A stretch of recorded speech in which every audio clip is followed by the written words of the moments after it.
Deep in the misty hollows of Appalachia, where ancient mountains hold secrets older than memory itself, there exist religious movements so dangerous that federal investigators have repeatedly sealed their case files. We're talking about groups that have claimed hundreds of lives, torn apart families, and created communities so isolated from the outside world that some have operated for decades without interference. Today, we're uncovering the dark truth behind three of the most lethal religious cults to emerge from America's mountain wilderness: the United Society of Believers, in Christ's second appearing, known as the Shakers, whose seemingly peaceful exterior masked a disturbing pattern of control and psychological manipulation; the House of Prayer for All People, a Florida-based nightmare where children were systematically tortured and murdered by their own spiritual leader; and the serpent-handling churches scattered throughout Appalachian communities, where religious devotion literally becomes a matter of life and death, with over 100 documented fatalities from their deadly rituals. What makes these groups particularly chilling isn't just their body count, but how they've managed to operate in plain sight for generations. The Appalachian region has always been a place where isolation breeds extremism, where poverty creates desperation, and where the promise of salvation can mask the most horrific abuse. These aren't distant historical curiosities. Some of these practices continue today, hidden in remote mountain communities where outsiders rarely venture and questions are never asked.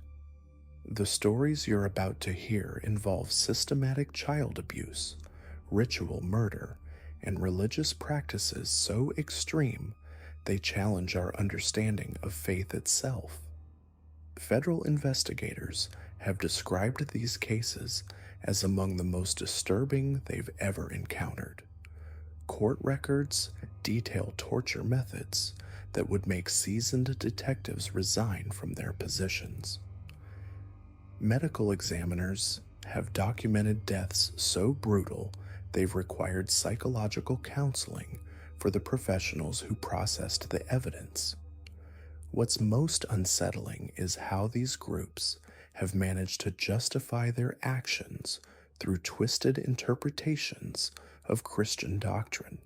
They've taken passages from the Bible and warped them into justifications for violence, control, and in some cases, cold-blooded murder. The leaders of these movements weren't uneducated backwoods fanatics. Many were charismatic, intelligent individuals who understood exactly how to exploit the deepest fears and desperate hopes of their followers. The United Society of Believers in Christ's second appearing, commonly known as the Shakers, might seem like an odd choice to include in this list. After all, they're often remembered for their furniture, their songs, and their seemingly peaceful communities. But beneath their reputation for simple living and celibate devotion lies a much darker reality that historians have only recently begun to acknowledge. The Shakers weren't just another religious commune. They were a totalitarian organization that systematically destroyed family bonds, practiced intense psychological manipulation, and created conditions so harsh that mortality rates in their communities were consistently higher than in the surrounding population. Founded by Ann Lee in the 1770s, the Shakers established their first American community in New Lebanon, New York, in 1787. Lee, known to her followers as Mother Ann, claimed to be the female manifestation of Christ's second coming. She preached that salvation could only be achieved through complete separation from the world, absolute celibacy, and total submission to the Shaker leadership. What started as a small religious sect quickly grew into a network of 19 communities across 8 states, with a peak membership of around 6,000 believers. The Shaker practice of celibacy wasn't just about spiritual purity, it was a method of control that severed the most fundamental human bonds. Married couples who joined the community were immediately separated, often never to see each other again. Children were taken from their parents and raised communally, with biological relationships actively discouraged and sometimes punished. Former members who escaped the communities described a system where natural affection was considered sinful, where expressing love for a family member could result in public humiliation and isolation. The psychological manipulation within Shaker communities was systematic and brutal. Members were subjected to constant surveillance, with every aspect of their daily lives monitored and controlled. Private conversations were forbidden, personal possessions were confiscated, and any expression of individuality was ruthlessly suppressed. The Shakers developed an elaborate system of confession and punishment, where members were forced to publicly admit to thoughts and feelings that were deemed inappropriate by the leadership. The most disturbing aspect of Shaker life was their treatment of children. Kids as young as 4 were separated from their parents and placed in dormitories where they were subjected to harsh discipline and psychological conditioning. Former members described children being beaten for minor infractions, forced to perform adult labor, and subjected to religious indoctrination that lasted for hours each day. The mortality rate among Shaker children was significantly higher than in the general population, with many dying from what were described as mysterious illnesses that modern doctors believe were likely the result of neglect and abuse. The Shakers also practiced a form of spiritual possession that often resulted in physical and psychological harm. During their worship services, members would enter trance states where they claimed to be possessed by spirits of the dead. These sessions could last for hours, with participants dancing, speaking in tongues, and sometimes injuring themselves or others. Former members described these experiences as terrifying ordeals where they felt completely out of control of their own bodies and minds.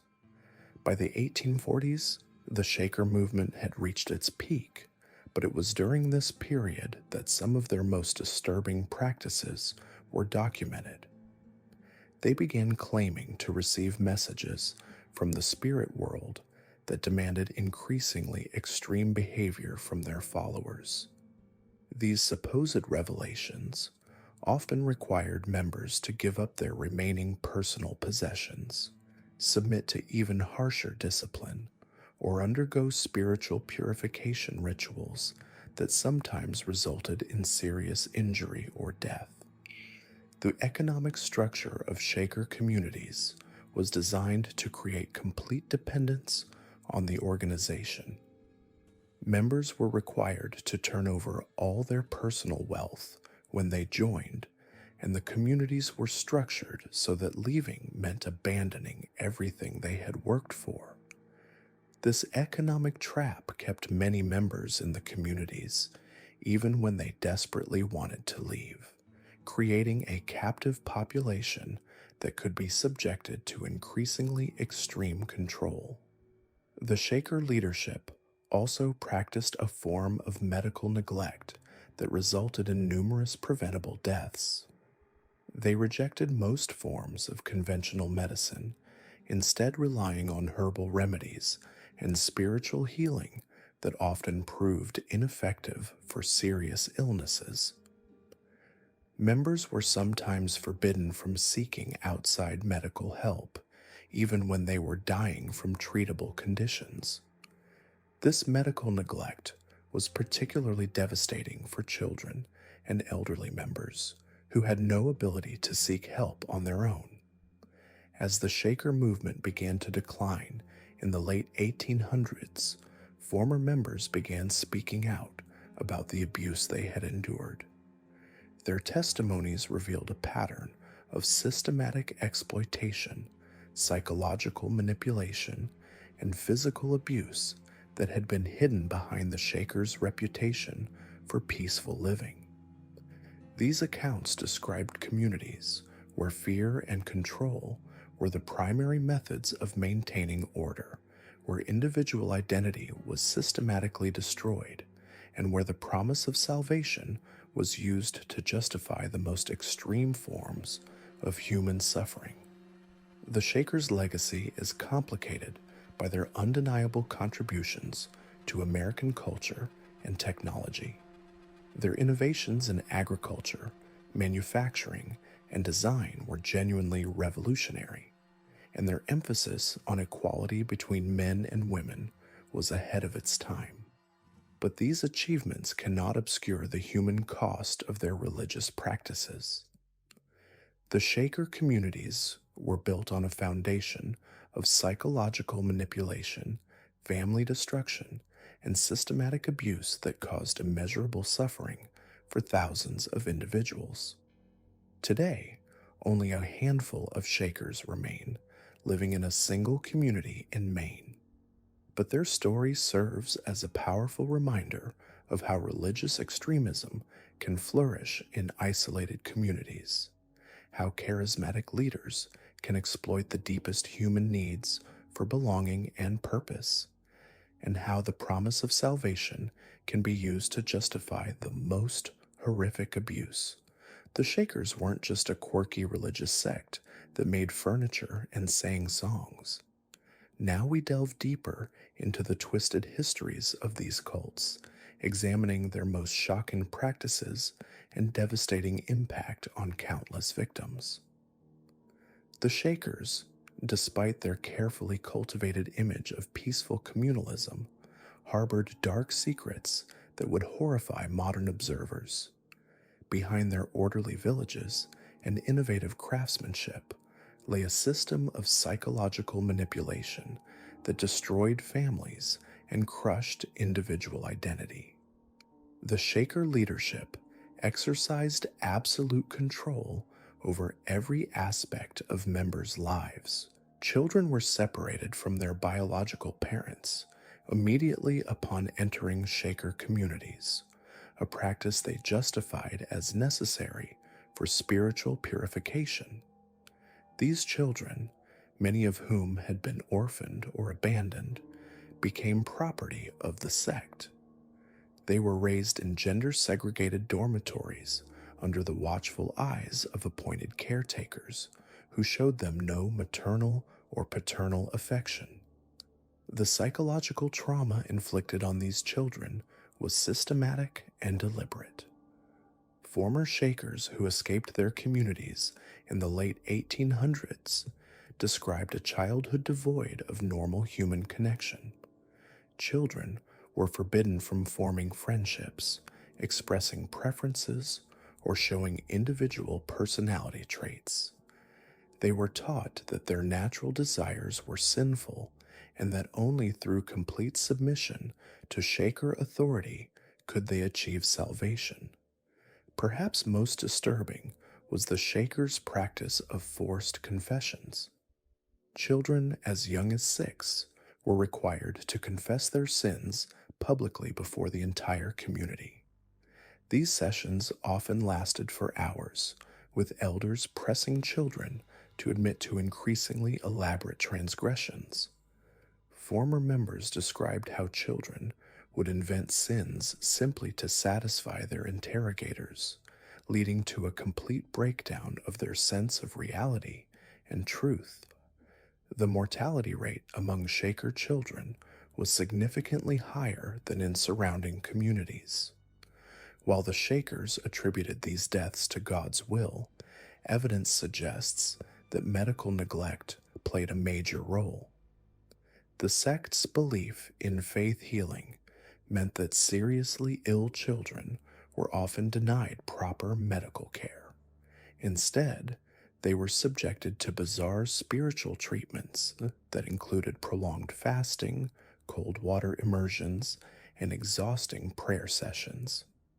Adult members who questioned Shaker practices faced equally severe consequences. The sect employed a sophisticated system of peer surveillance where members were required to report on each other's behavior and thoughts. Those who expressed doubts were subjected to intense psychological pressure designed to break their will.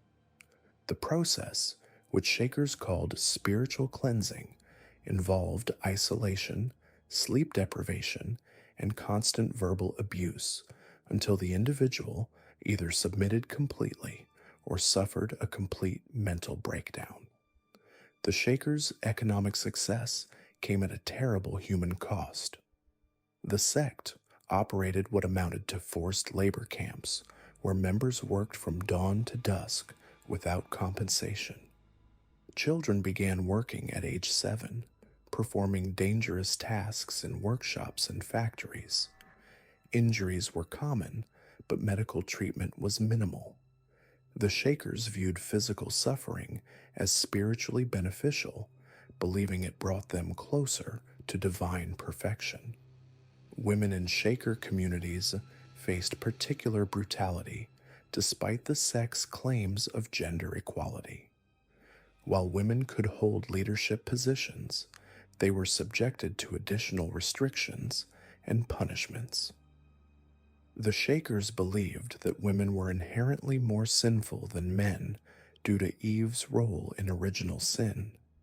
Female members were required to undergo more frequent confession sessions and were punished more severely for perceived transgressions. The sect's obsession with celibacy led to horrific abuses. Members who showed any sign of sexual desire were subjected to punishments that included public humiliation, physical beatings, and prolonged isolation. The Shakers developed elaborate methods for detecting and punishing what they considered sexual thoughts or behaviors. Members were required to sleep with their hands visible above their blankets and were forbidden from touching themselves, even for basic hygiene. The House of Prayer for All People represented a different but equally dangerous form of religious extremism. Anna Young's cult combined elements of traditional Christianity with bizarre personal mythology that justified unspeakable acts of violence against children and vulnerable adults. The cult's isolated compound in Florida became a chamber of horrors where Young's twisted theology provided cover for systematic abuse. Young's control over her followers was absolute and terrifying. She convinced members that she was the earthly representative of God and that questioning her authority was equivalent to blasphemy. This belief system allowed her to commit acts of shocking brutality while maintaining the loyalty of her followers. Survivors described how Young would fly into violent rages, beating children with wooden boards, leather straps, and her fists while screaming biblical verses. The cult's children suffered unimaginable torment. Young implemented a system of punishment that she claimed was divinely inspired, but was actually designed to terrorize children into complete submission. Children were regularly locked in small closets for days without food or water. They were forced to eat animal feces as punishment for minor infractions. Some were beaten so severely that they required weeks to recover if they survived at all. Young's theology centered around the idea that children were inherently evil and required extreme measures to achieve salvation.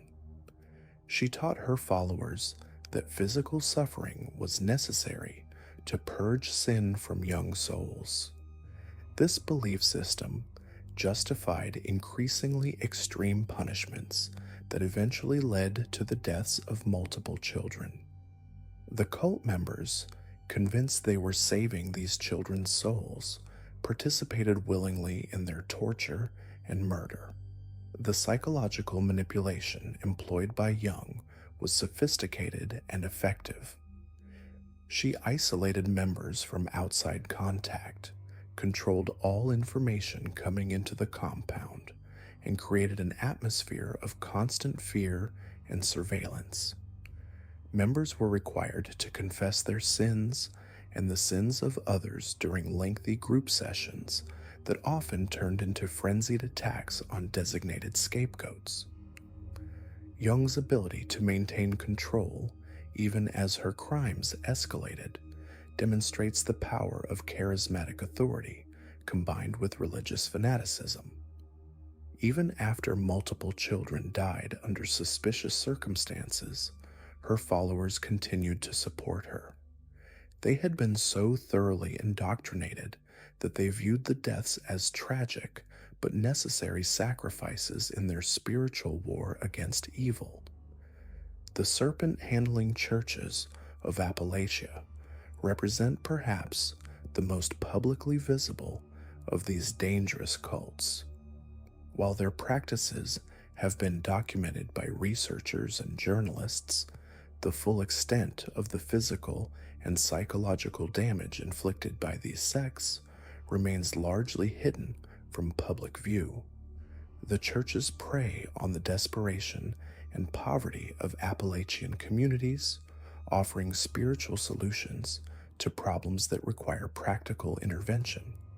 The theology of serpent handling is built on a literal interpretation of biblical passages that most Christian scholars consider metaphorical. This literalism, combined with the isolation and desperation of Appalachian poverty, creates a perfect storm for religious extremism. Church leaders exploit their followers' lack of education and limited access to alternative interpretations of Scripture to maintain control over their congregations. The physical dangers of serpent handling are obvious and well documented. Since the practice began in the early 1900s, over 100 people have died from venomous snake bites received during religious services. Hundreds more have suffered permanent disability, disfigurement, and chronic health problems. The Church's prohibition against seeking medical treatment means that even non-fatal bites often result in severe complications that could have been easily prevented. But the psychological damage inflicted by these churches may be even more devastating than the physical harm.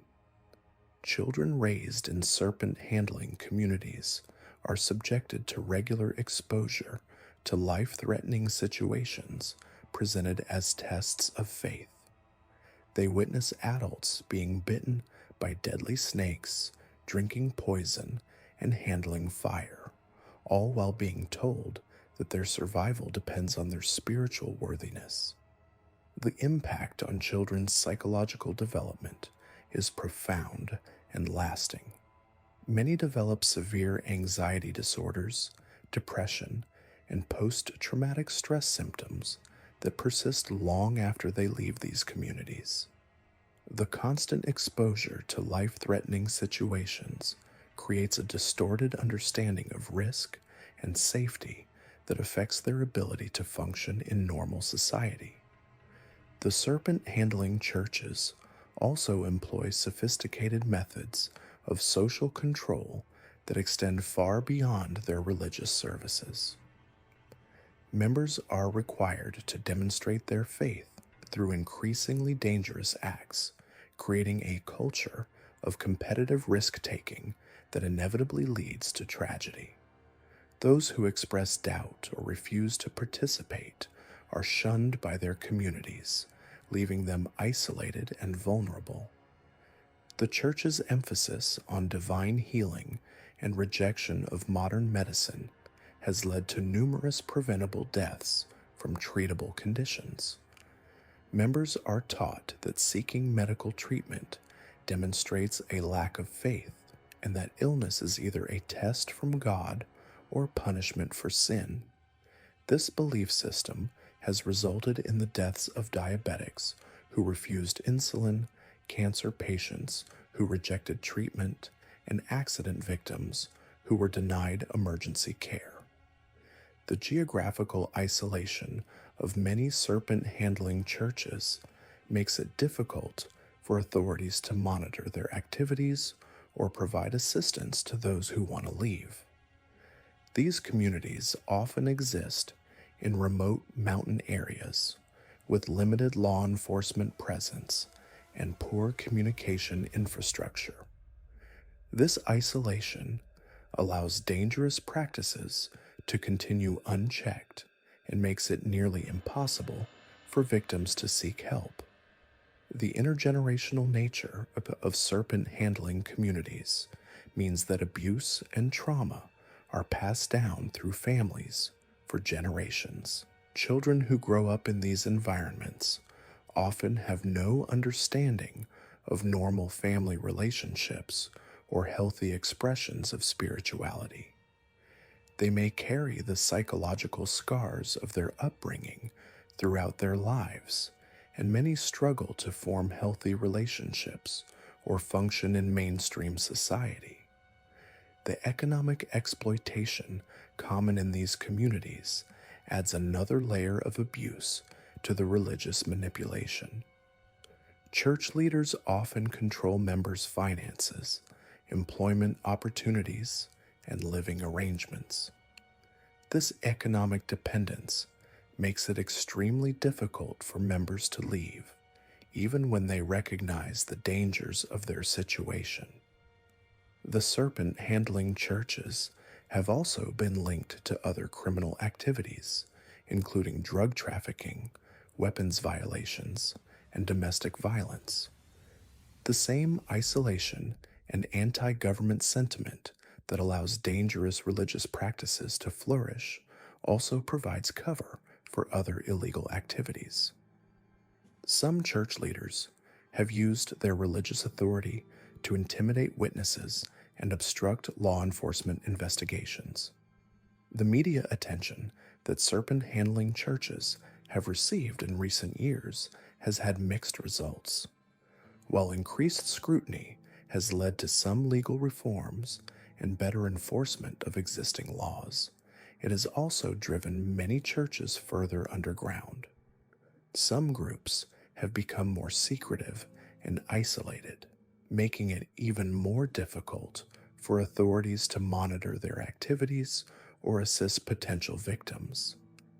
The psychological profiles of serpent-handling church leaders reveal patterns consistent with other cult leaders. They typically display narcissistic personality traits, an inflated sense of their own importance, and a willingness to exploit others for personal gain. They use religious authority to justify their control over followers and often engage in financial, sexual, or emotional exploitation of their congregations. The recruitment strategies used by these churches target vulnerable populations, including the poor, the mentally ill, and those recovering from addiction or trauma. New members are often love-bombed with attention and support during their initial involvement, only to face increasing demands and control as they become more deeply involved in the community. The three cults examined here represent different expressions of the same fundamental problem: the exploitation of human vulnerability through religious authority. Whether through the Shakers' systematic psychological manipulation, Anna Young's brutal physical abuse, or the serpent handler's dangerous rituals, these groups have caused immeasurable suffering to thousands of victims over more than a century. The legacy of these cults extends far beyond their immediate victims. The trauma they inflicted has been passed down through generations, affecting families and communities in ways that are still being discovered. Understanding their methods and impact is crucial for preventing similar groups from causing future harm and for helping survivors heal from their experiences. The isolation and poverty that characterize much of Appalachian life continue to create conditions that can be exploited by dangerous religious groups.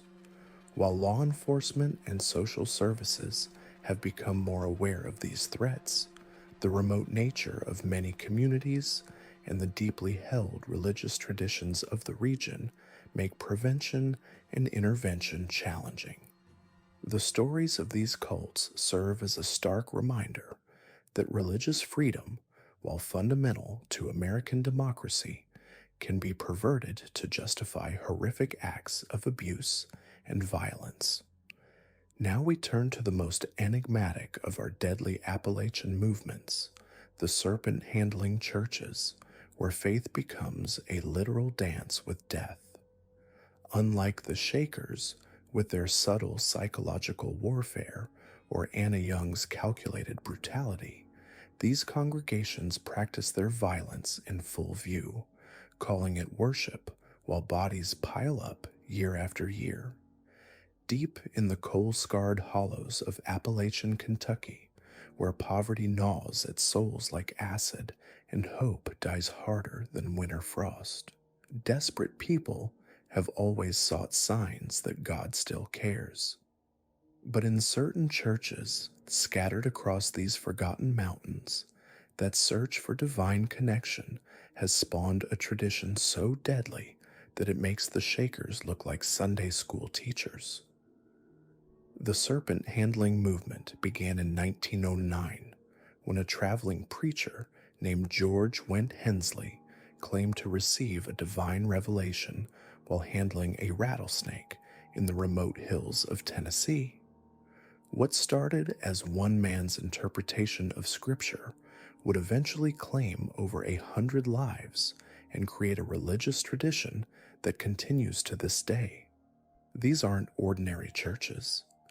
Step inside one of the estimated 125 serpent-handling congregations still operating across Appalachia, and you'll witness scenes that seem torn from a fever dream. Worshippers dance with timber rattlesnakes draped around their necks, drink strychnine poison from mason jars, and press flaming torches against their bare skin while speaking in tongues. The air thick with the metallic scent of fear and the sweet stench of blind faith pushed beyond all reason. The theological foundation of serpent handling rests on an extreme literalist interpretation of biblical passages, particularly Mark 16 and 17-18. These congregations believe that handling venomous snakes during worship services demonstrates the strength of their faith and their worthiness before God. But this isn't merely about biblical interpretation. The practice taps into something deeper and more disturbing about human psychology under extreme stress. Consider the psychological profile of typical serpent handlers. They're often desperately poor, living in isolated communities where traditional sources of meaning and purpose have long since vanished. The coal mines that once provided steady work are closing. The social fabric that held these communities together is fraying. In this context, serpent handling offers something intoxicating, the ultimate test of faith, a way to prove one's spiritual worth through the most dangerous act imaginable. The ritual itself follows a predictable pattern. Services begin with intense singing and preaching designed to whip the congregation into an ecstatic state. As the emotional fervor builds, members begin speaking in tongues, dancing wildly, and working themselves into a trance-like condition. It's in this altered state of consciousness that the snakes are brought out, usually kept in wooden boxes behind the pulpit. What happens next defies rational explanation. Congregants will pass venomous rattlesnakes, copperheads, and water moccasins between themselves like sacred objects. They drape the serpents around their necks, hold them above their heads, and even kiss them while in the grip of religious ecstasy. Meanwhile, others in the congregation drink mixtures of strychnine and water, believing their faith will protect them from the deadly poison. The death toll from these practices is staggering and well documented. The first recorded fatality occurred in 1922, and by 1955, at least 35 deaths had been attributed to serpent handling. George Wynne Hensley himself, the founder of the modern movement, died in 1955 after being bitten by a 5-foot rattlesnake during a service in Florida. He had claimed to have been bitten over 400 times during his ministry, but Hensley's death didn't end the practice. If anything, it seemed to validate the belief system for true believers. They saw his death not as proof that the practice was dangerous, but as evidence that his faith had somehow wavered at the crucial moment. This twisted logic ensures that every death becomes a teaching moment about the need for greater faith rather than a warning about the practice's inherent dangers. The most tragic cases often involve those who follow family traditions spanning multiple generations. Take the story of Mark Randall Mac Wolford, a West Virginia preacher whose father had died from a rattlesnake bite in 1983. Despite witnessing his father's agonizing death as a teenager, Mac continued the family tradition of serpent handling. He became known throughout Appalachia as one of the most daring practitioners, regularly draping poisonous snakes around his neck and even lying down next to them during services. On May 27, 2012, during an outdoor service at Panther State Forest in West Virginia, Wolford was bitten on the thigh by a yellow timber rattlesnake. True to his beliefs, he refused medical treatment, insisting that God would either heal him or call him home. For 10.5 hours, he suffered in agony as the venom coursed through his system, his body shutting down organ by organ. He died that night, following the exact same path as his father nearly 3 decades earlier. The psychological damage extends far beyond the immediate victims.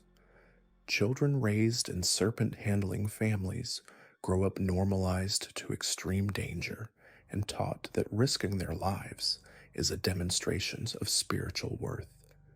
They witness adults they trust and love engaging in potentially lethal behavior while calling it holy.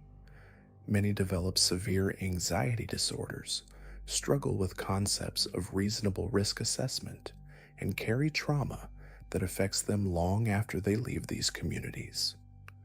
Consider the case of Jamie Coots, a Kentucky pastor who became famous through the reality show Snake Salvation in 2013.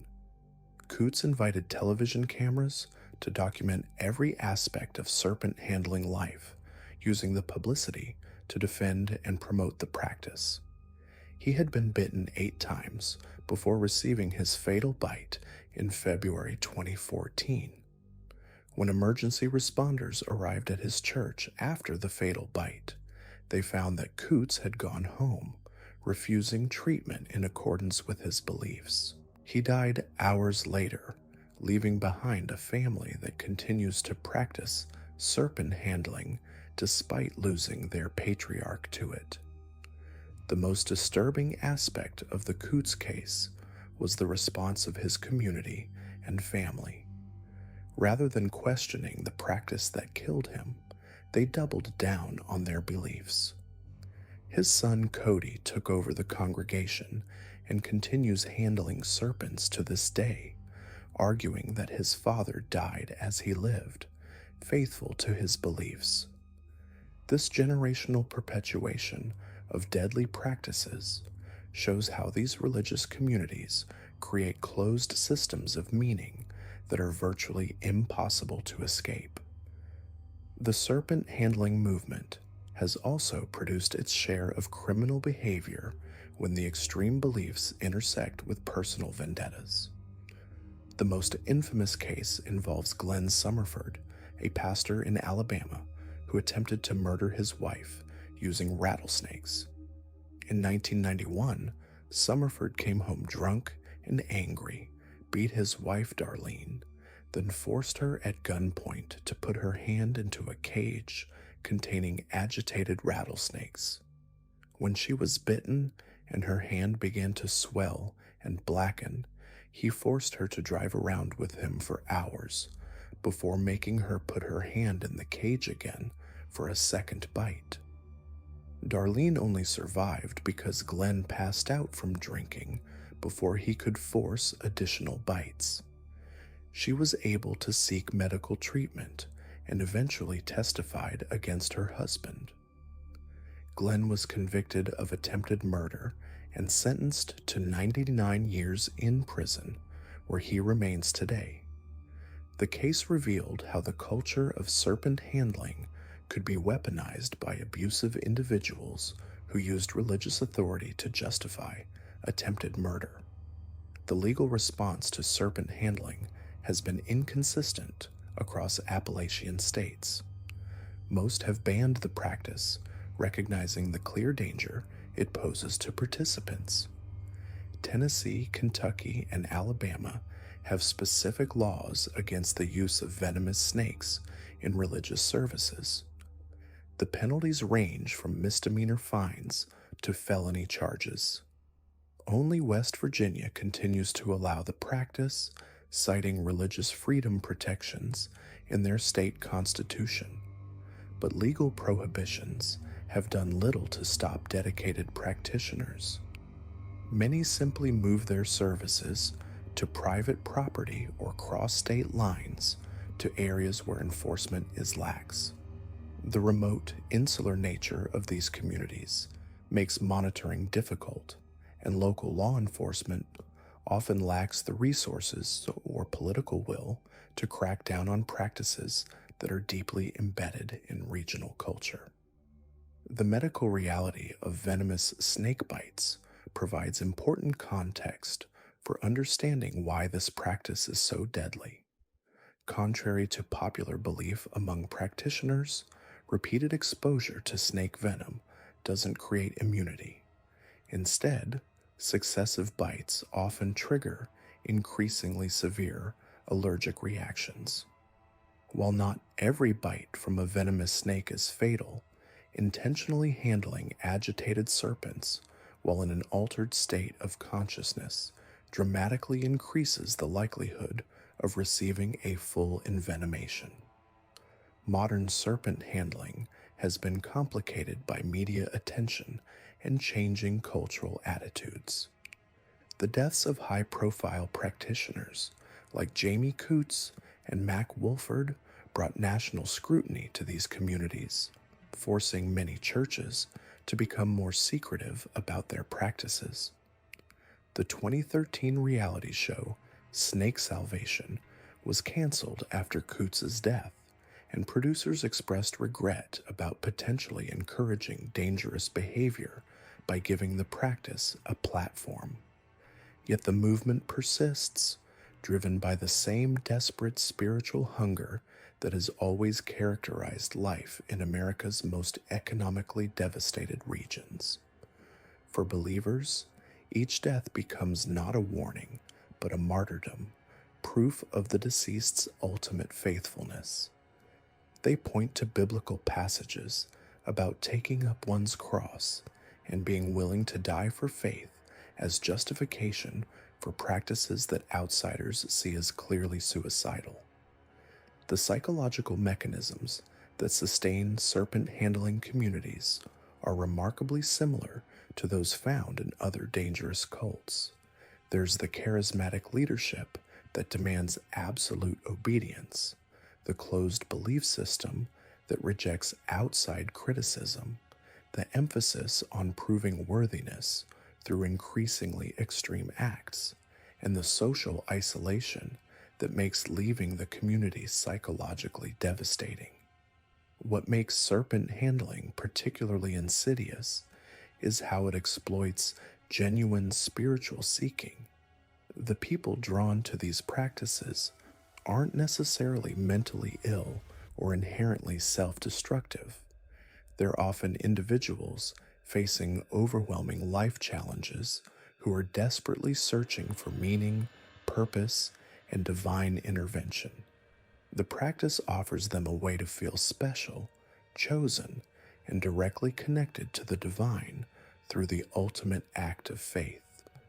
The communities that sustain serpent handling are also characterized by intense social pressure and limited economic opportunities. Leaving often means abandoning one's entire social network, family connections, and community identity. For people with limited education and few job prospects, the emotional and practical costs of rejection by their religious community can seem insurmountable. Recent academic research has begun to examine serpent handling through the lens of social psychology and religious studies, trying to understand why these practices persist despite their obvious dangers. Some scholars argue that the extreme nature of the practice serves important psychological functions for participants, providing a sense of agency and control in lives otherwise marked by powerlessness and economic uncertainty. The ritual aspects of serpent handling also create powerful group bonding experiences. Participants describe feeling an intense sense of unity and spiritual connection with others who share their willingness to risk death for faith. This creates strong in-group loyalty and makes criticism of the practice feel like an attack on the community's core identity. But academic understanding doesn't diminish the human tragedy of these practices. Each death leaves behind grieving families, traumatized children, and communities that become more isolated and defensive. The cycle continues as each generation passes down not just religious beliefs, but trauma responses and distorted risk assessment to their children. The serpent-handling churches of Appalachia represent perhaps the most visible example of how religious extremism can flourish in isolated, economically desperate communities. Unlike the Shakers with their hidden abuse, or Anna Young's private chamber of horrors, these congregations practice their deadly rituals openly, protected by religious freedom laws, and enabled by communities too traumatized and isolated to effectively intervene. Their story reveals the dangerous intersection of poverty, isolation, charismatic religious leadership, and extreme biblical literalism. It shows how genuine spiritual seeking can be exploited and twisted into practices that consistently produce death and trauma. Most troubling of all, it demonstrates how communities can become so invested in dangerous practices that each tragedy only strengthens their resolve to continue. The serpent handlers continue their deadly dance with rattlesnakes and copperheads, drinking their strychnine and pressing flames to their flesh while calling it worship. They bury their dead and replace them with new converts, drawn by the same desperate hunger for meaning that has sustained this movement for over a century. Now we delve into the most dangerous of these three groups, where the thin line between faith and fatality becomes a razor's edge drenched in venom. Deep within the isolated hollers of Appalachia, where the nearest hospital might be hours away and cell phone towers are as rare as level ground, serpent-handling churches have turned biblical literalism into a deadly game of spiritual Russian roulette. For over a century, these congregations have been deliberately placing venomous snakes into the hands of believers, convinced that their faith alone will protect them from fangs that have already claimed more than 100 lives. The practice traces its origins to a sweltering summer day in 1909 when a charismatic preacher named George Went Hensley claimed to receive a divine revelation in the remote mountains of southeast Tennessee. Hensley, a former bootleggers turned evangelist, had been wrestling with a particular passage from the Gospel of Mark that would forever change the landscape of Appalachian Christianity. To Hensley, this wasn't metaphor or ancient symbolism. This was a literal commandment, a test of faith that separated true believers from mere church attendees. If Christians truly possess the Holy Spirit, he reasoned, they should be able to handle the most venomous creatures on earth without suffering harm. What began as one man's radical interpretation quickly spread throughout the Appalachian region like wildfire through dry timber, establishing what would become known as the Church of God with signs following. The theological foundation of serpent handling rests on a dangerous interpretation of biblical inerrancy. These believers don't see snake handling as optional or symbolic, they view it as a direct commandment from Christ himself. During services, which can last for hours, congregation members work themselves into religious ecstasy through intense prayer, speaking in tongues, and rhythmic music. As the spiritual fervor reaches its peak, wooden boxes containing live rattlesnakes, copperheads, and cottonmouths are brought forward. What happens next defies every instinct of human survival.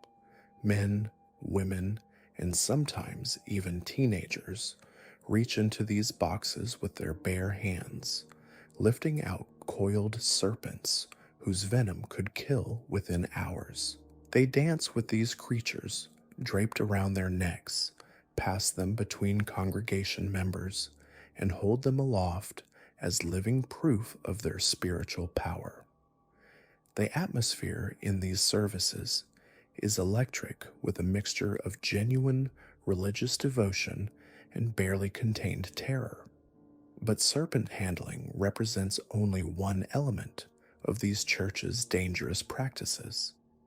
The same biblical passage that commands believers to take up serpents also mentions drinking deadly things without harm. This has led to the ritualistic consumption of strychnine, a bitter poison that causes violent convulsions and death by asphyxiation. Congregation members mix this lethal substance with water in mason jars, passing it around like communion wine. The lucky ones experience nothing more than nausea and trembling. The unlucky ones die in agony. Fire handling represents another terrifying aspect of these services. Believers light torches and blow torches, running the flames across their skin, holding fire to their faces, and walking barefoot across red-hot coals. They interpret any burns or injuries as evidence of insufficient faith rather than the natural consequence of playing with fire. The psychological pressure to demonstrate perfect faith often pushes members to take increasingly dangerous risks. The death toll from these practices has been staggering and meticulously documented. By 1955, at least 35 people had died from snake bites during religious services. That number has since climbed to well over 100, with each death serving not as a warning, but as a test of the survivor's faith. The most tragic irony is that George Went Hensley himself, the founder of modern serpent handling, became one of its victims. In July 1955, at the age of 75, Hensley was conducting a service in Alpha, Florida, when a 5-foot rattlesnake struck him during the ceremony. Despite having claimed to survive over 400 previous bites, this one proved fatal. He died the hours later, refusing medical treatment to the end. The pattern of deaths reveals the calculated nature of this religious violence. Jamie Coots, a Kentucky pastor who gained national attention through the reality television show Snake Salvation, had survived 8 previous snake bites before the 9th killed him in February 2014. During a Saturday night service at his Full Gospel Tabernacle, in Jesus' name, Coots was handling a timber rattlesnake when it struck his right hand. True to the sect's beliefs, he refused medical treatment even when paramedics arrived. By the time family members found him unconscious at his home hours later, it was too late. The death of Coots highlighted another disturbing aspect of serpent handling culture: the intergenerational transmission of this deadly practice. 4 generations of the Coots family had handled serpents as Pentecostal preachers. Despite watching his father die from a snake bite, Cody Coots continued the family tradition, telling reporters, "It's the Word of God." Perhaps no story illustrates the hereditary nature of this violence more tragically than that of Mark Randall Mack Wolford. As a teenager, Wolford had watched his own father die from a rattlesnake bite in 1983. Rather than serving as a deterrent, his father's death seemed to strengthen Wolford's commitment to the practice. He became known throughout Appalachia as one of the most fearless serpent handlers, often draping multiple venomous snakes around his neck simultaneously and even lying down beside coiled rattlesnakes during services. Wolford's death in May 2012 was particularly poignant. During an outdoor service at Panther State Forest in West Virginia, the 44-year-old preacher was handling a yellow timber rattlesnake when it bit him on the thigh. Like his father before him, Wolford refused medical treatment, suffering for 10.5 hours before dying. The location of his death, ironically, was less than 80 miles from Bluefield Regional Medical Center, where anti-venom could have saved his life. The psychological manipulation within serpent handling communities runs deeper than simple religious devotion. These churches often attract the most vulnerable members of Appalachian society: the desperately poor, the uneducated, the isolated, and the traumatized. The promise of direct divine protection offers a powerful appeal to people whose lives are marked by powerlessness and uncertainty. The practice becomes a form of spiritual gambling, where the stakes are literally life and death. Church leaders maintain control through a sophisticated system of spiritual hierarchy and peer pressure. Those who handle serpents successfully are elevated to positions of respect and authority within the community. Those who are bitten but survive are often praised for their faith being tested and proven. Those who die are memorialized as martyrs who have gone to their reward. This creates a no-lose scenario for the leadership, where every outcome reinforces the validity of the practice. The economic dimensions of serpent handling cannot be ignored. Many of these churches exist in regions of Appalachia devastated by the decline of coal mining and manufacturing. Unemployment rates in some areas exceed 30%, and entire communities have been left behind by economic development. In this context, serpent handling churches offer not just spiritual community, but practical support networks. Members share resources, provide mutual aid during crises, and create alternative economies based on faith rather than traditional employment. The legal response to serpent handling has been inconsistent across Appalachian states. Tennessee, Kentucky, Georgia, and Alabama have all passed laws restricting or banning the practice, typically after high-profile deaths generate media attention and public pressure. However, enforcement remains sporadic, partly due to the remote locations of many churches and partly due to legitimate concerns about religious freedom. West Virginia remains the only Appalachian state where serpent handling is explicitly legal, with the state constitution prohibiting laws that impede religious practice. The most infamous criminal case involving serpent handling occurred in Alabama, where Pastor Glenn Summerford was convicted of attempting to murder his wife using rattlesnakes. In 1991, Summerford allegedly forced his wife Darlene to place her hand into a box of agitated rattlesnakes, hoping her death would appear accidental. When she survived the first bite, he reportedly forced her hand into the box again. Darlene's survival and testimony led to Summerford's conviction for attempted murder and a 99-year prison sentence. The Summerford case revealed the darker possibilities inherent in serpent handling culture.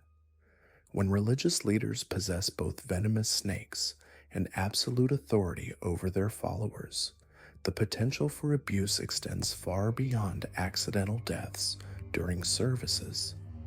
The case raised disturbing questions about how many other deaths in serpent handling communities might not have been as accidental as they appeared.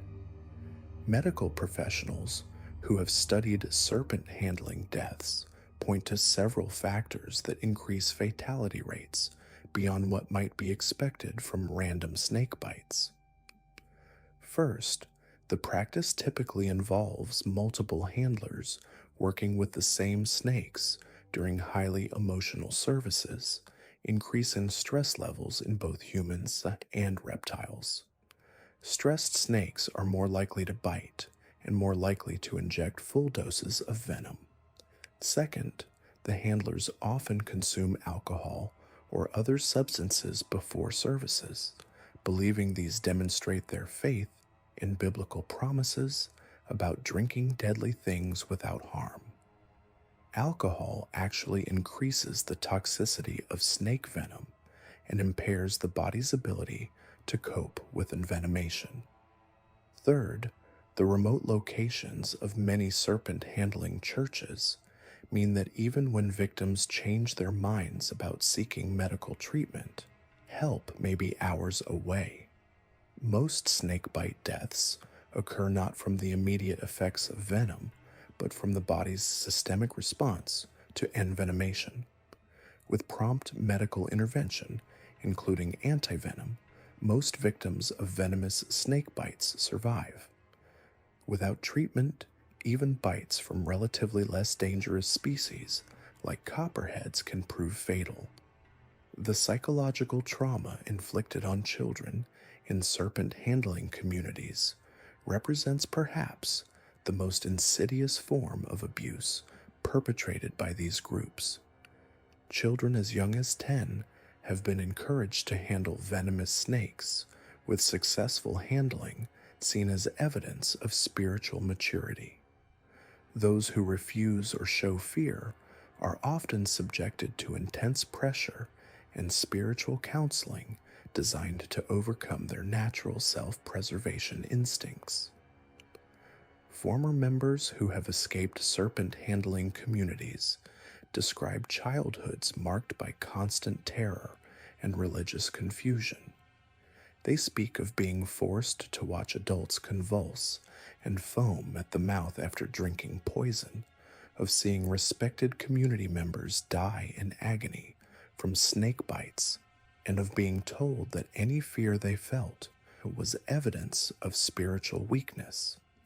Many require years of therapy to overcome the psychological damage inflicted by these experiences. The isolation of serpent handling communities makes escape particularly difficult for those who begin to question the practice. These churches often represent the entire social structure of their members' lives. Leaving means abandoning not just religious beliefs, but family relationships, economic support, and community identity. Many who attempt to leave find themselves completely cut off from everyone they have ever known, facing the outside world with minimal education and no job skills beyond those useful in subsistence agriculture or manual labor. The media attention that occasionally focuses on serpent handling churches has generally done more harm than good for potential escapees. Sensationalized coverage that portrays these communities as exotic curiosities rather than sites of systematic abuse makes it easier for outsiders to dismiss the real suffering occurring within them. This coverage also tends to increase the siege mentality within serpent handling communities, making members more suspicious of outside contact and more resistant to intervention efforts. Academic researchers who have studied serpent handling churches estimate that approximately 100 to 25 such congregations still operate throughout the United States, with the heaviest concentration in Appalachian regions of Kentucky, West Virginia, Tennessee, Alabama, and Georgia. However, the secretive nature of these churches makes precise counting impossible. Many operate without formal church buildings, meeting in private homes or remote outdoor locations to avoid legal scrutiny. The practice shows little sign of disappearing despite the mounting death toll and legal restrictions. Each generation seems to produce new leaders willing to risk their lives and the lives of their followers for what they believe to be divine commandments. The recent deaths of prominent handlers like Jamie Coots and Mac Wolford have only seemed to strengthen the resolve of remaining practitioners who view these deaths as evidence that the end times are approaching and that their faithfulness is being tested. Contemporary serpent handling churches have adapted to modern challenges while maintaining their core deadly practices. Many now use social media to connect with like-minded believers across vast distances, sharing videos of services and coordinating gatherings. Some have begun live streaming their services, allowing virtual participation from supporters who cannot physically attend. These technological adaptations have helped preserve and spread serpent handling traditions, even as legal pressure and negative publicity have forced many churches underground. The economic impact of serpent handling extends beyond the immediate communities involved. The cost of emergency medical care for snakebite victims often falls on public healthcare systems already strained by the poverty and health challenges endemic to Appalachian regions. Emergency responders frequently risk their own safety traveling to remote locations to treat victims who may refuse their help on religious grounds. The psychological counseling and social services needed by those who escape these communities represent additional public costs. Perhaps most disturbing is the way serpent-handling churches exploit the genuine spiritual hunger of their members. Many practitioners are sincere believers seeking a direct, powerful religious experience in lives otherwise marked by hardship and disappointment. The promise of miraculous protection offers hope to people who have little reason for optimism about their material circumstances. This exploitation of spiritual need for purposes that result in death and trauma represents a particularly cruel form of religious abuse. The serpent-handling churches of Appalachia stand as a stark reminder that religious freedom, while essential to democratic society, can be twisted into justification for practices that amount to ritualized violence. These communities have created closed systems where death becomes proof of faith, where survival validates dangerous practices, and where questioning the system marks one as spiritually deficient. In the remote hollows where these churches operate, the separation between religious devotion and cult-like control has completely disappeared, leaving behind a trail of unnecessary deaths and shattered families that continues to this day. As we've seen throughout our examination of these three deadly cults, the mountains of Appalachia have provided perfect cover for religious extremism to flourish unchecked.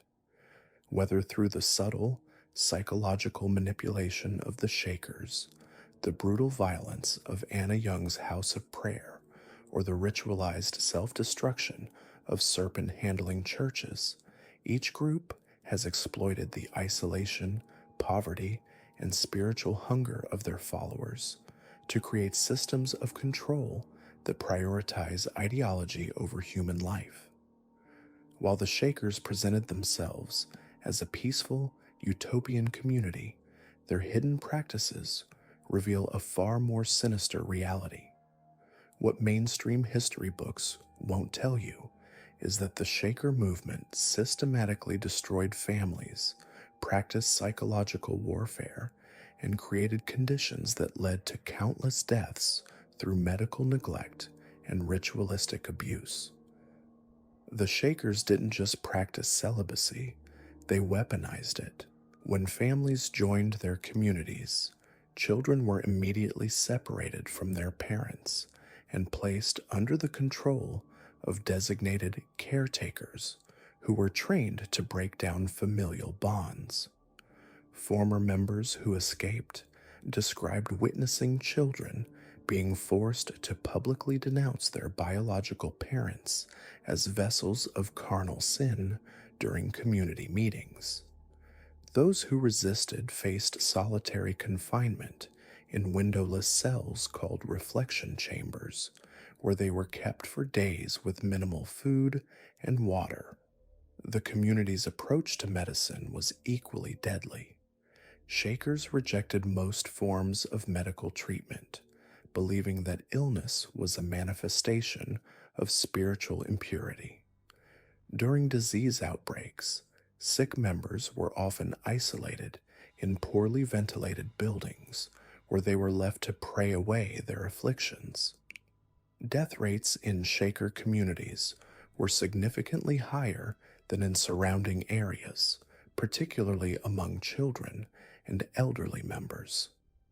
When questioned by outside authorities, community leaders would claim these deaths were God's will while systematically destroying medical records. Perhaps most disturbing were the psychological manipulation techniques employed by Shaker leadership. New members underwent intensive confession sessions where they were forced to reveal their deepest fears, secrets, and traumas to community elders. This information was then used to control and manipulate them. Members reported being subjected to sleep deprivation, forced labor, and public humiliation rituals designed to break down their individual identity and create complete dependence on the community. The famous Shaker dancing ceremonies were often covers for more sinister activities. Former members described witnessing violent exorcism rituals where individuals deemed possessed by carnal spirits were physically restrained and subjected to hours of aggressive spiritual intervention. Some participants suffered permanent physical and psychological damage from these sessions. Anna Young's House of Prayer for All People represents one of the most brutal religious cults to emerge from the American South. Operating in rural Florida during the 1980s and early the 1990s, this organization became a death trap for vulnerable families seeking spiritual guidance and community support. Anna Elizabeth Young, known to her followers as Mother Anna, established her compound as a supposed sanctuary for people seeking redemption. What actually occurred behind the gates of her property was systematic torture, child abuse, and murder carried out under the guise of biblical discipline and spiritual purification. The cult's daily operations revolved around Young's absolute authority and her twisted interpretation of Christian doctrine. She convinced followers that physical suffering was necessary for spiritual cleansing, and that children were particularly susceptible to demonic influence, requiring aggressive intervention. This belief system justified horrific abuse that escalated over time as Young's psychological control over her followers deepened. Young's methods of punishment were deliberately designed to cause maximum suffering while avoiding immediate death. Children were routinely beaten with wooden boards, locked in closets for days without food or water, and forced to consume human waste as punishment for minor infractions. Adult members were required to participate in these punishments, creating a system of collective guilt that made escape psychologically difficult. The murder of 2-year-old Ammon Harper exemplifies the cult's brutality. Witnesses described how Young ordered the child to be locked in a wooden box barely large enough to contain his small body. For days, members could hear his cries growing weaker as he was denied food, water, and medical attention. Similarly, 2-year-old Katonia Jackson died during a seizure, while Young prevented members from seeking medical help. Young claimed the seizure was evidence of demonic possession and that medical intervention would damn the child's soul. As the child convulsed and died, Young forced members to pray louder, to cast out the demons, rather than call for emergency assistance. The psychological manipulation employed by Young was sophisticated and devastating. She isolated members from outside contact, controlled all communication, and created an atmosphere of constant fear where any questioning of her authority was labeled as satanic influence. Members who attempted to leave were told their children would be killed if they contacted authorities, and Young's network of informants in the local community made escape seem impossible. The cult's eventual exposure came only when Young's own daughter, Joy Fluker, courageously contacted authorities decades later.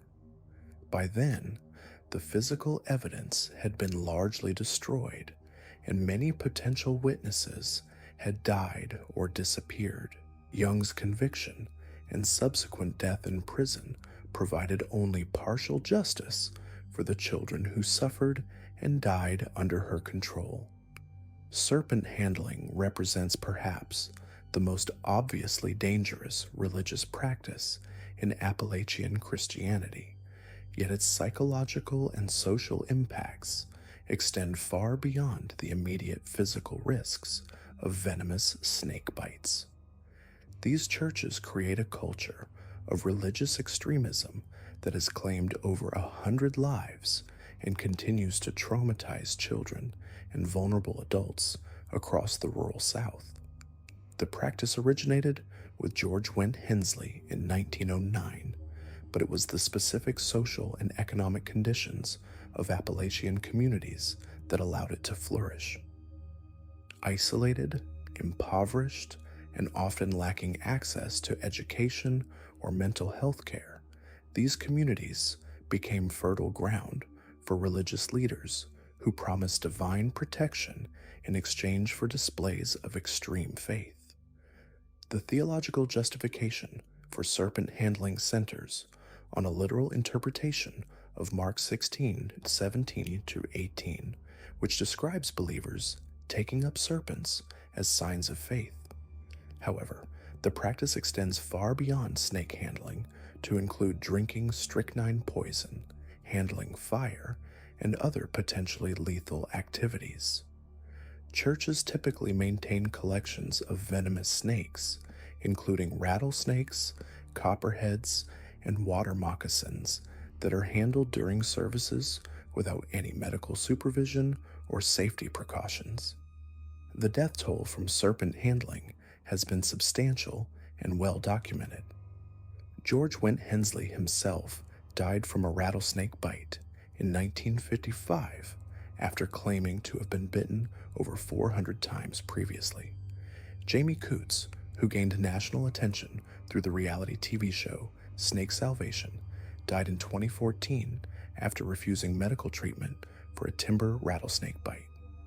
Mark Randall Mac Wolford died in 2012 following the same path as his father, who had also died from a snake bite decades earlier.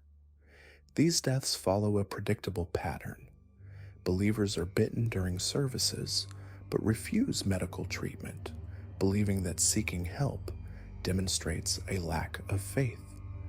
They often suffer for hours in agony before dying, while family members and congregation members pray instead of calling for emergency assistance. The psychological trauma inflicted on children who witness these deaths is immeasurable and rarely addressed. The most disturbing case involving serpent handling occurred with Glenn Summerford, a pastor who attempted to murder his wife by forcing her to place her hand in a cage of angry rattlesnakes. This case revealed the potential for these religious practices to be weaponized for personal gain and domestic violence. Summerford was convicted and sentenced to 99 years in prison, but his case highlighted how the culture of serpent-handling churches can enable and protect abusive behavior. Children growing up in serpent-handling communities are particularly vulnerable. They are exposed to traumatic religious experiences from an early age and are often pressured to participate in dangerous rituals as proof of their faith. Many develop lasting psychological trauma from witnessing deaths and near-death experiences of family members and community leaders. The isolation of these communities makes it difficult for children to seek help or understand that their experiences are not normal. The legal response to serpent handling has been inconsistent across Appalachian states.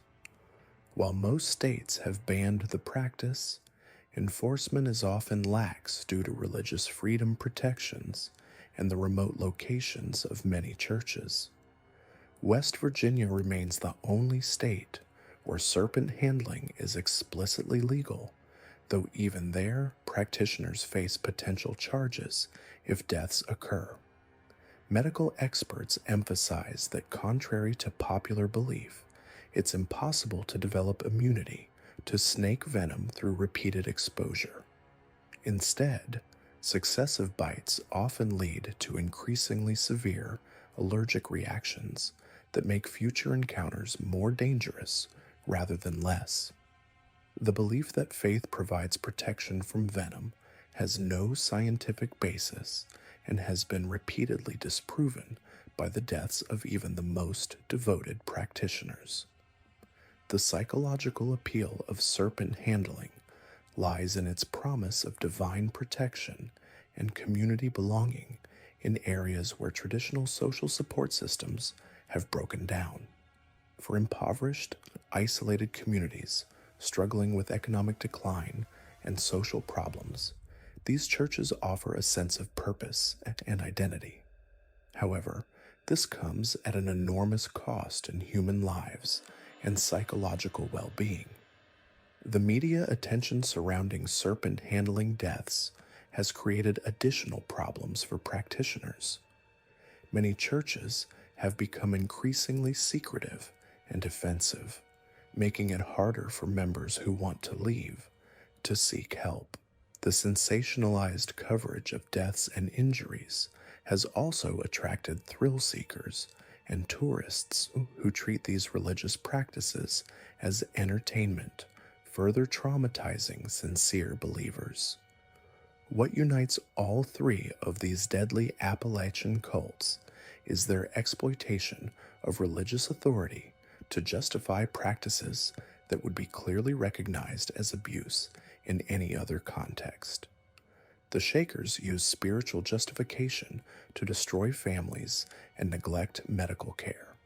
Anna Young weaponized biblical interpretation to torture and murder children. Serpent-handling churches continue to sacrifice lives to prove faith in supernatural protection. These organizations thrive in communities where isolation, poverty, and lack of education create vulnerability to manipulation. They exploit the genuine spiritual needs of desperate people while creating systems of control that make escape extremely difficult. The religious framework provides both justification for abuse and protection from outside intervention, as authorities are often reluctant to interfere with practices labeled as religious expression. The intergenerational trauma created by these cults extends far beyond their immediate victims. Children who survive these environments often struggle with lasting psychological damage, difficulty forming healthy relationships, and challenges integrating into mainstream society. Many become perpetrators themselves, continuing cycles of abuse in new religious or family contexts. Understanding these deadly Appalachian cults requires recognizing that religious extremism can flourish anywhere that vulnerable populations lack access to education, mental health care, and social support systems. The stories we've uncovered reveal a disturbing truth about power, manipulation, and the human capacity for evil when cloaked in religious authority. But perhaps the most chilling aspect of these deadly Appalachian cults isn't just their historical impact, but how their methods of control continue to echo in modern religious extremism today. What makes these groups particularly dangerous is their systematic exploitation of the most fundamental human needs: belonging, purpose, and hope. The Shakers promised spiritual purity while delivering psychological torture. Anna Young's House of Prayer offered redemption while practicing murder. Serpent-handling churches pledged divine protection while delivering death. Each group weaponized faith itself, turning it into a tool of manipulation and control. The geographical isolation of Appalachia created perfect conditions for these cults to flourish. Remote mountain communities, already struggling with poverty and limited access to education, became fertile ground for charismatic leaders who promised solutions to life's hardships. The region's strong religious traditions, when twisted by manipulative leaders, became instruments of oppression rather than sources of comfort. Consider the psychological mechanisms at work in each group. The Shakers used sexual repression and family separation to create total dependence on the community. Members who had given up their natural family bonds, their property, and their individual identities had nowhere else to turn. The cost of leaving became too high, trapping followers in a system that slowly destroyed their capacity for independent thought. Anna Young's House of Prayer demonstrated how quickly religious authority can escalate into deadly violence. Young's transformation from a woman seeking to help troubled individuals into a murderous cult leader, illustrates the corrupting nature of absolute power over vulnerable people. Her followers' willingness to endure torture and watch children die reveals the depths of psychological manipulation possible when someone controls both spiritual and physical survival. The serpent handling churches present perhaps the most complex case, as many practitioners genuinely believe in their cause, even as it kills them. The intergenerational transmission of these dangerous practices shows how trauma and fanaticism can become embedded in family and community structures, passed down like a genetic disease that affects entire bloodlines. Modern research into cult psychology has identified the specific techniques these groups used to maintain control, love bombing new recruits with excessive attention and affection, gradually isolating them from outside support systems, creating artificial crises that require dependence on the group, and using sleep deprivation, malnutrition, and psychological pressure to break down individual resistance. These methods are disturbingly effective, regardless of the victim's intelligence or education level. The financial exploitation present in all three groups reveals another crucial pattern. The Shakers accumulated vast wealth while members lived in austere conditions. Anna Young demanded total financial surrender from followers while enriching herself. Serpent-handling churches often require significant financial contributions for the privilege of risking one's life. Economic dependence becomes another chain binding members to their abusers. What's particularly disturbing is how these groups justified their actions through selective biblical interpretation. They cherry-picked verses that supported their control while ignoring fundamental Christian teachings about love, compassion, and the protection of the innocent. This selective theology allowed leaders to commit atrocities while maintaining the facade of religious righteousness. The impact on children in these communities cannot be overstated.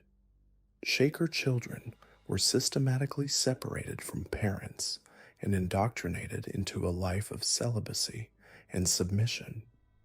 Children in Anna Young's cult suffered horrific abuse and murder under the guise of spiritual discipline. Young people in serpent-handling families are raised to view potentially fatal rituals as normal expressions of faith. The psychological damage inflicted on these developing minds often lasted for generations. Law enforcement's historical inability to effectively combat these groups highlights another troubling aspect of their operations. Religious freedom protections, geographic isolation, and the closed nature of these communities created environments where authorities were either unwilling or unable to intervene until after multiple deaths had occurred. This pattern continues today in various forms of religious extremism. The media's role in both exposing and inadvertently promoting these groups presents its own ethical dilemmas.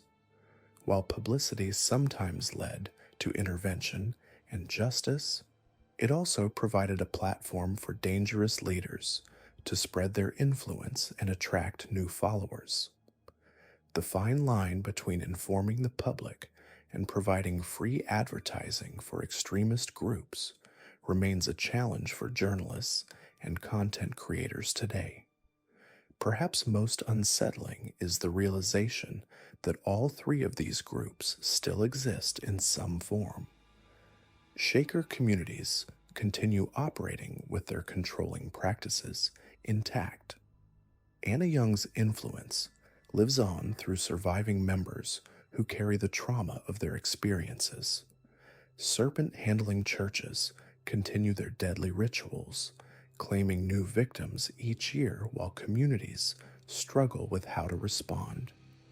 The legacy of these deadly Appalachian cults serves as a stark reminder that religious freedom, while a fundamental right, can be weaponized by those who seek to exploit and control others.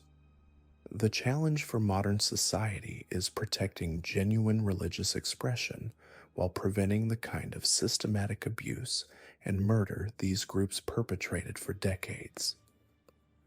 Understanding these dark chapters of Appalachian history isn't just an academic exercise. It's essential preparation for recognizing and preventing similar groups from forming today. The warning signs remain consistent: charismatic leaders demanding absolute obedience, isolation from mainstream society, financial exploitation of members, punishment of dissent, and the gradual escalation of dangerous or abusive practices justified through religious doctrine. The mountains of Appalachia hold many secrets, but few as dark as these stories of faith corrupted into instruments of death and destruction. As we've seen, the combination of isolation, poverty, religious fervor, and manipulative leadership can create conditions where ordinary people become capable of extraordinary evil, all while believing they're serving a higher purpose. The legacy of death and extremism in Appalachian religious movements extends far beyond what most people realize. These weren't just isolated incidents of religious fervor gone wrong, but systematic patterns of violence, control, and exploitation that have shaped entire communities for generations. What makes these cults particularly insidious is how they weaponized the very isolation that defined Appalachian life. In regions where the nearest hospital might be hours away, where law enforcement was sparse, and where extended family networks formed the backbone of survival, these groups created closed systems where abuse could flourish unchecked. The geographic barriers that once protected mountain communities from outside interference became prison walls for those trapped within these dangerous movements. The psychological manipulation employed by these groups reveals a sophisticated understanding of human vulnerability. Leaders like Anna Young didn't simply demand obedience through physical violence, though that was certainly part of their arsenal. They created elaborate theological justifications for their abuse, convincing followers that suffering was spiritually purifying, that separation from family was godly, and that questioning leadership was tantamount to questioning God himself. This religious gaslighting proved devastatingly effective in communities where faith was often the only constant in lives marked by poverty and hardship. The serpent-handling churches demonstrate how dangerous religious practices can become normalized within insular communities. When George Went Hensley first introduced snake handling in 1909, it might have seemed like an extreme but isolated practice. Yet over more than a century, this ritual has claimed over 100 documented lives, with the actual number likely much higher. Each death becomes part of the tradition's mythology, proof of either insufficient faith or divine will, never evidence that the practice itself is fundamentally flawed. What's particularly disturbing is how these deaths are often celebrated within the community as martyrdom. This normalization of preventable death reveals how thoroughly these communities have been conditioned to accept violence as spiritual expression. The children growing up in these environments don't just witness trauma, they're taught to embrace it as divine calling. The economic dimensions of these cults cannot be overlooked. The Shakers' communal property system, while seemingly benevolent, created conditions where individuals had no independent resources to leave even if they wanted to. Anna Young's House of Prayer operated similarly, with members surrendering their possessions and becoming economically dependent on the group. This financial entrapment is a common feature across all these movements, ensuring that even those who begin to question the leadership have no practical means of escape. The intergenerational trauma created by these groups continues to ripple through Appalachian communities today. Children who survived these cults often struggle with complex post-traumatic stress disorder, attachment disorders, and difficulty trusting religious or authority figures. Many have never learned basic life skills like managing money, navigating healthcare systems, or forming healthy relationships outside the cult structure. The psychological damage extends beyond the immediate victims to their children and grandchildren, creating cycles of dysfunction that can persist for decades. Law enforcement's historical reluctance to intervene in these situations reflects broader societal attitudes about religious freedom and parental rights.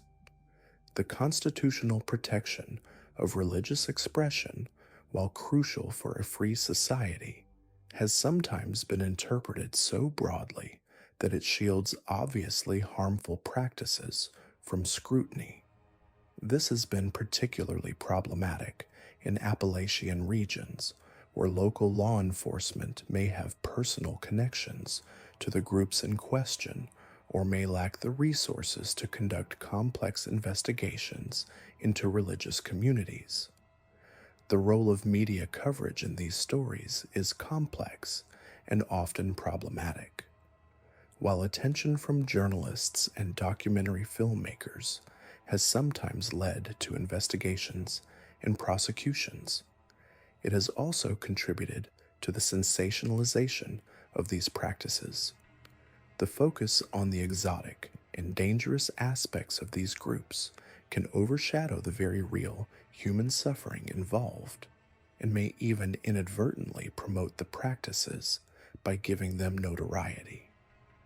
Modern technology and social media have created new challenges for these isolated communities. While increased connectivity might seem like it would make it harder for abusive groups to operate in secret, it has also provided new tools for recruitment and indoctrination. Some groups have adapted by using technology to spread their message while maintaining physical isolation, creating hybrid models of control that combine traditional cult tactics with modern communication methods. The medical implications of these practices extend beyond the obvious physical dangers. Many of these groups reject modern medicine entirely, viewing illness as either divine punishment or a test of faith. This has led to preventable deaths from treatable conditions, particularly among children who have no choice in their medical care. The rejection of mental health treatment is particularly damaging, as it prevents members from receiving help for the psychological trauma they experience within these groups. The educational neglect common in these communities creates another form of entrapment. Children who grow up in isolated religious communities often receive minimal formal education, leaving them unprepared to function in mainstream society. This educational deprivation makes it extremely difficult for them to leave their communities even as adults, as they lack the skills and credentials necessary for independent living. Recovery from involvement in these groups is a long and difficult process that requires specialized support. Many survivors struggle with what psychologists call religious trauma syndrome, a condition characterized by anxiety, depression, and difficulty forming new belief systems after leaving a high-control religious group. The healing process is complicated by the fact that many survivors have positive memories mixed with the trauma, making it difficult to fully reject their past experiences. The persistence of these movements in Appalachian culture speaks to deeper issues of poverty, isolation, and social neglect. These groups often fill genuine needs in their communities, providing social support, economic assistance, and a sense of purpose to people who feel abandoned by mainstream society. Any effective response to the problem must address these underlying vulnerabilities rather than simply condemning the groups themselves. Understanding these cults requires recognizing that they exist on a spectrum of religious expression that can gradually shift from benign to dangerous. The Shakers, for instance, began with relatively harmless, if unusual, practices, but developed increasingly controlling behaviors over time. This gradual escalation makes it difficult for both members and outside observers to recognize when a group has crossed the line from unconventional to abusive.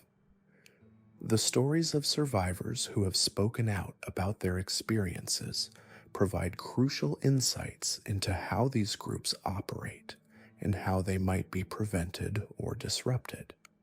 However, many survivors never come forward, either because they fear retaliation, because they lack the resources to seek help, or because they've been so thoroughly conditioned to accept their treatment as normal that they don't recognize it as abuse.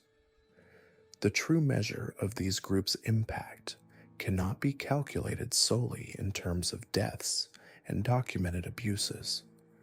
The psychological damage, the destroyed families, the lost potential of children, denied education and normal development, and the ongoing trauma that ripples through generations represent a devastating legacy that continues to affect Appalachian communities today. These are not just historical curiosities or examples of religious extremism gone wrong, but ongoing tragedies that demand our attention and our commitment to protecting the vulnerable from those who would exploit their faith for power and control.